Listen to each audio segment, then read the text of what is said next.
In the first three sessions, we talked mainly about what had occurred down south. So I thought maybe we would take a chance or an opportunity here to talk about what occurred in the northern portion of our AO, starting with Sangin. We knew coming in March of 2011 that the enemy was going to try and take Sangin back. We knew we had a tough fight. The Marines had a tough fight with 3-7 and 3-5 in 2010, and we expected the enemy to try and come back and take Sangin with a vengeance in the spring and summer of 2011. So because of the tough fighting that occurred, we had really gained some support from the district governor and the district chief of police. However, the people, the population, were really still indifferent.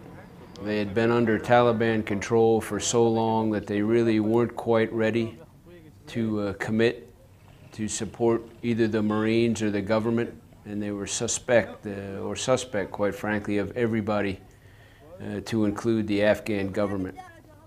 Because we had forces committed to the south of Sangin in what we call the upper Gereshk Valley, we really didn't have forces to commit any farther north.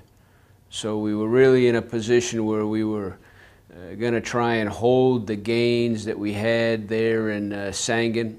We were going to try and make small gains here and there, but really the focus was hold in the spring and summer. And as we did that, we were able to increase capacity in the governance side. We were able to stand up an interim district community council and get some governance, elements of governance moving in the right direction. We were able to start some development project, and through this we were able to gain some support from the population, but most importantly we were able to prevent the enemy from making any gains back into Sangin.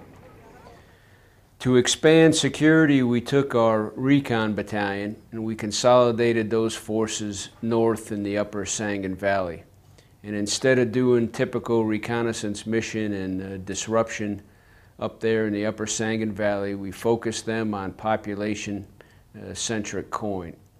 We wanted to push the population, if you will, from neutral and negative to neutral to positive. And 3rd Reconnaissance Battalion came in there.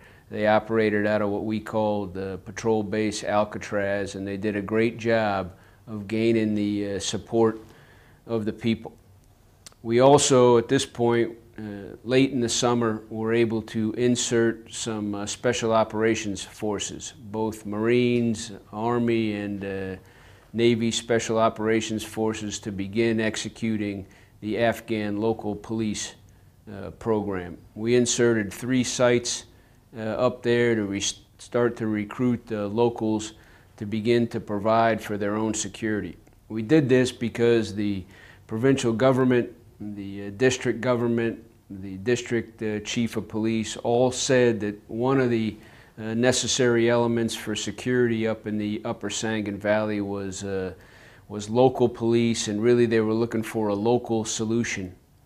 So we began these efforts establishing the local police, and quite frankly, here we are in February of 2012, and we're seeing the fruits of our investment up there now. We're close to 100 local police, and we're gaining a lot of traction and a lot of support from the local villages. So we're holding Sangin. Now we established the VSO sites, and then to the west in Musa Kala and Nowzad, we're trying to simultaneously expand security. The engineers from the logistics group improved about 80 kilometers of road between Nowzad, Musa Kala, and Gereshk. It allowed us to open up the economic corridor.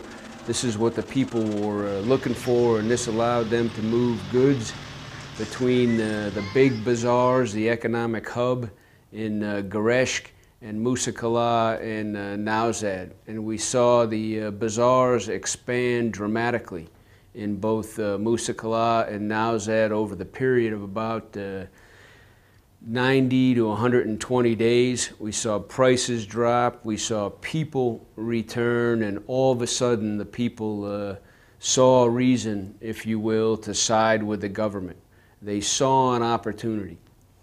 And then on the security side, in Nowzad, we held and we built and we expanded the responsibility of the ANSF. We continued to expand security north and northeast out of Musa Qala, and we maintained pressure on what some called the heart of the insurgency in Kajaki and Zamindavar. And our forces were developing greater capacity in both the Afghan National Army, the Afghan Uniformed Police, and as we began to thicken with the local police program, the National Security Force capabilities increased, and so did the government capacity up in Nowzad, Musa Qala, and Sangin.